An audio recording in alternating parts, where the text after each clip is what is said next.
Hello all, welcome to designing and more. నేను తేజు. ఈరోజు వీడియోలో వెయిట్ లాస్ కోసం ఇంటర్మీడియట్ ఫాస్టింగ్లో 16:8 మెథడ్ ఎలా యూజ్ అవుతుంది, ఇది అందరూ ఫాలో అవ్వచ్చా, ఎవరెవరు ఫాలో అవ్వాలి, ఎవరెవరు ఫాలో అవ్వకూడదు, ఇలాంటి ఇంకా చాలా విషయాలు నేను ఈ వీడియోలో మీతో షేర్ చేస్తాను. ఇంటర్మీడియట్ ఫాస్టింగ్లో అవాయిడ్ చేయవలసిన మిస్టేక్స్ గురించి డౌట్ ఉన్నా, లేదా అసలు ఇంటర్మీడియట్ ఫాస్టింగ్ ఏంటో మీకు తెలియకపోయినా, నేను ఆల్రెడీ నా ఛానల్లో వీడియో చేస్తున్నాను. పైన ఐకార్డ్స్లో మీకు ఆ లింక్ ప్రొవైడ్ చేస్తాను, మీరు ఆ వీడియో కూడా చూడొచ్చు. దీనికన్నా చిన్న రిక్వెస్ట్, మన ఛానల్ని ఇప్పటివరకు ఎవరైనా సబ్స్క్రైబ్ చేసుకోకపోతే వెంటనే సబ్స్క్రైబ్ చేసుకోండి. పక్కనే ఉన్న బెల్ సింబల్ క్లిక్ చేసి ఆల్ నోటిఫికేషన్స్ ఎనేబుల్ చేసుకోండి. అప్పుడే నేను ఇలా వీడియో పెడితే మీ దగ్గరికి నోటిఫికేషన్ అలా వచ్చేస్తుంది. Let's get in to the video.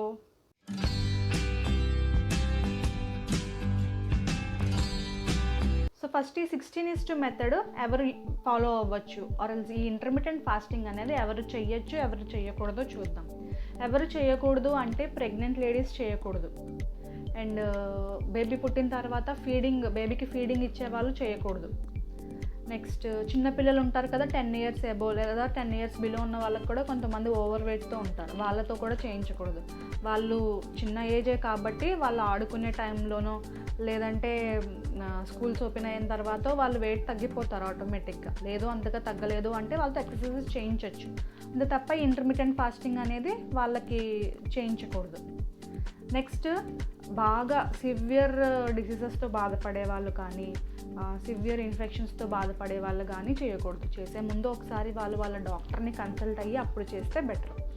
And diabetes patients and BP patients, వీళ్ళు కూడా డయాబెటీస్ ఉన్నవాళ్ళు, బీపీ ఉన్నవాళ్ళు, వీళ్ళు కూడా వాళ్ళ డాక్టర్ని ఒకసారి కన్సల్ట్ చేసి ఇలా చేస్తున్నాము, రిజల్ట్ ఏంటి అన్నది కన్సల్ట్ చేసి ఒకసారి వాళ్ళు స్టార్ట్ చేసుకుంటే కూడా మంచిది.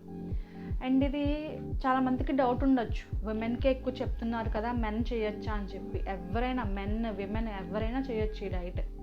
బట్ మనకి ఇక్కడ తెలుస్తుంది ఏంటంటే విమెన్ కన్నా మెన్కే ఎక్కువ ఈ డైట్ వల్ల యూజెస్ ఉంటాయి. మెన్నే ఈ డైట్లో ఎక్కువ వెయిట్ లాస్ అయిన ప్రోగ్రెషన్స్ అన్నీ కనిపిస్తున్నాయి.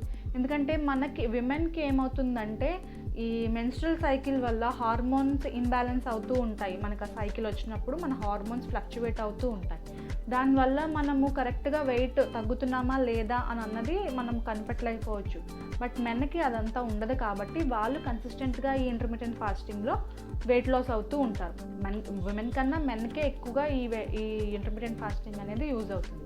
మనము ఈ 16:8 మెథడ్ ఎలా చేయాలి, బెటర్ వెయిట్ లాస్ రిజల్ట్స్ కోసం ఎలా ఫాలో అవ్వాలి, ఇదంతా చూద్దాం.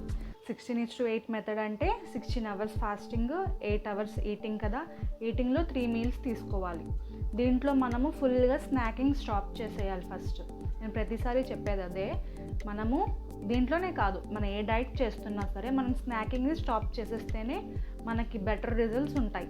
మీరు ఆ స్నాక్స్ తినాలి అనుకుంటే మీరు లంచ్లో కానీ, డిన్నర్లో కానీ, లేదా బ్రేక్ఫాస్ట్లో కానీ యాడ్ చేసుకోవచ్చు.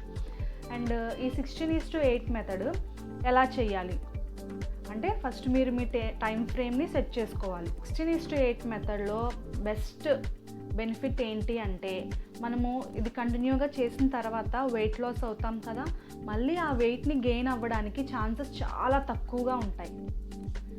అంటే మనం ఈ 16:8 మెథడ్ని మన బాడీకి అలవాటు చేసాము. మన బాడీకి ఏదైనా సరే, ఏ డైట్ అయినా లేదా మనం ఏది మన బాడీకి అలవాటు చేసినా అది దాని రిజల్ట్ని చూపించడానికి కొంత టైం పడుతుంది.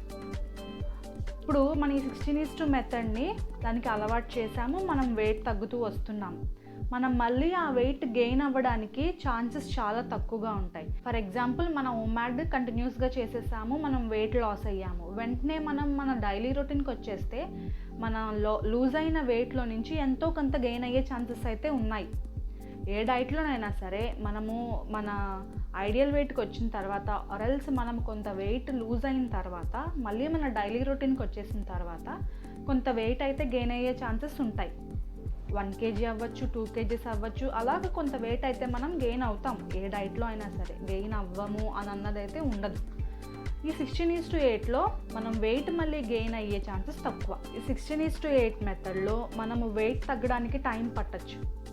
బట్ ఎంత టైం పట్టినా మనం మన గోల్ వెయిట్ని రీచ్ అవుతాము ఖచ్చితంగా. మనకి ఫస్ట్ ఏదైనా స్టార్ట్ చేయాలంటే పేషెన్స్ అనేది చాలా ఇంపార్టెంట్.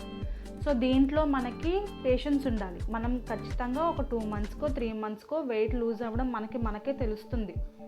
సో లూజ్ అయిన వెయిట్ని గెయిన్ అయ్యే ఛాన్సెస్ తక్కువగా ఉన్నాయి కాబట్టి ఒకవేళ మనం ఈ డైట్ ఆపేసిన తర్వాత నార్మల్ రొటీన్లోకి వచ్చేసిన వెయిట్ గెయిన్ అయ్యే ఛాన్సెస్ తక్కువగా ఉంటాయి. సో చాలామంది అందుకే ఈ డైట్ని వాళ్ళ లైఫ్ స్టైల్గా యూస్ చేసుకుంటూ ఉంటారు, వాళ్ళ లైఫ్ స్టైల్గా కన్వర్ట్ చేసేసుకుంటూ ఉంటారు. సో ఇప్పుడు మనము ఈ 16:8 మెథడ్ ఎవరెవరికి యూజ్ అవుతుంది అన్నది చూద్దాం. ఎవరెవరికి యూజ్ అవుతుంది అంటే బాగా వర్క్ బిజీగా ఉన్న వాళ్ళు, స్టూడెంట్స్కి, ఇంటి దగ్గరే ఉండి కాన్సన్ట్రేషన్ అంతా డైటింగ్ మీదే పెట్టలేని వాళ్ళకి ఈ 16:8 మెథడ్ అనేది చాలా యూజ్ అవుతుంది.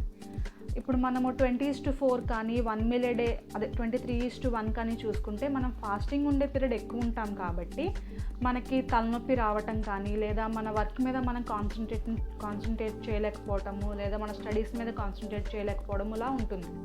అలా ఉన్నప్పుడు మన వర్క్ డిస్టర్బ్ అవుతుంది, మన డైట్ డిస్టర్బ్ అవుతుంది. సో అలాగే బిజీగా ఉన్న వాళ్ళకి 16:8 మెథడ్ చాలా యూజ్ అవుతుంది. రోజుకి ఇంత ఒక 100 గ్రామ్సో 200 గ్రామ్సో, ఇది మన పర్సన్ టు పర్సన్ డిఫర్ ఉంటుంది కదా. అంటే ఇప్పుడు నా బాడీని బట్టి నేను ఈ 16:8 మెథడ్లో రోజుకి 100 గ్రామ్స్ తగ్గచ్చు, వేరే వాళ్ళ బాడీని బట్టి వాళ్ళు రోజుకి 200 గ్రామ్స్ తగ్గచ్చు. అలా తగ్గింది మళ్ళీ గెయిన్ అవ్వడానికి తక్కువ ఛాన్సెస్ ఉంటాయి ఈ 16:8 మెథడ్లో. అందుకే ఈ 16:8 మెథడ్ని చాలామంది వాళ్ళ లైఫ్ స్టైల్గా కన్వర్ట్ చేసుకుంటూ ఉంటారు. మనము ఇప్పుడంటే ఇంటర్మిటెంట్ ఫాస్టింగ్ డైట్ అని అంటున్నాం, కానీ మన తాతయ్యలు కానీ అమ్మమ్మలు కానీ ఇదే ఫాలో అయ్యేవారు. మార్నింగ్ 7 నుంచి ఈవినింగ్ 7 లోపు తినేవారు. ఇంకా దాని తర్వాత ఇంకేం తినేవారు కాదు. అందుకే వాళ్ళంత హెల్దీగా అంత స్ట్రాంగ్గా ఉండగలిగారు. సో ఈ ఇంటర్మిటెంట్ ఫాస్టింగ్ 16:8 మెథడ్ ఎవరెవరు చేయొచ్చు అంటే, మేమంత ఫాస్ట్గా వెయిట్ తగ్గిపోవాల్సిన అవసరం లేదు, కన్సిస్టెంట్గా తగ్గితే చాలు అని అనుకునే వాళ్ళకి ఈ మెథడ్ అయితే మాత్రం పర్ఫెక్ట్గా ఉంటుంది.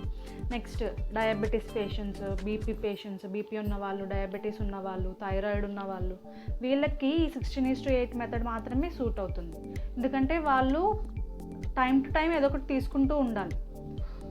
ఎక్కువ 20:4 కానీ ఓమాడ్ కానీ అయితే వాళ్ళు ఎక్కువసేపు మనకి ఫాస్టింగ్ పీరియడ్లో ఉండాల్సి వస్తుంది. అలా ఉంటే వాళ్ళు ట్యాబ్లెట్స్ వేసుకోవడానికి, ట్యాబ్లెట్స్ వేసుకోవాలని ఉంటాయి కొన్ని. సో అలాంటి వాటికి కష్టం అవుతుంది కాబట్టి ఈ 16:8 మెథడ్ అనేది వాళ్ళకి పర్ఫెక్ట్గా ఉంటుంది. నెక్స్ట్ చెప్పుకున్నట్టు ట్యాబ్లెట్స్ వేసుకోవాలి అన్న ఇష్యూ ఉన్న వాళ్ళు, లేదంటే మేము కొంచెం తింటాము, ఎక్కువసేపు మేము ఫాస్టింగ్లో ఉండలేము అని అన్న వాళ్ళు కూడా ఈ 16:8 మెథడ్ని ఫాలో అవ్వచ్చు. మీకు ఇంకా దీంట్లో ఏమైనా డౌట్స్ ఉంటే కింద కమెంట్ సెక్షన్లో కమెంట్ చేయొచ్చు, నేను ఖచ్చితంగా రిప్లై ఇస్తాను. అండ్ నేను నా 16:8 స్టార్ట్ చేసుకున్నాను, తొందరలో ఆ వీడియో కూడా మీకు పోస్ట్ చేస్తాను. వీడియో నచ్చితే లైక్ చేయడం మర్చిపోవద్దు. ఎవరికైనా యూజ్ అవుతుంది అంటే వాళ్ళకి షేర్ చేయండి. ఇంతవరకు మీరు మా ఛానల్ని సబ్స్క్రైబ్ చేసుకోకపోతే వెంటనే సబ్స్క్రైబ్ చేసుకోండి. పక్కనే ఉన్న బెల్ సింబల్ క్లిక్ చేసి ఆల్ నోటిఫికేషన్స్ ఎనేబుల్ చేసుకోండి. అప్పుడే నేను పెట్టే వీడియోస్ నోటిఫికేషన్స్ అన్నీ మీకు వస్తాయి.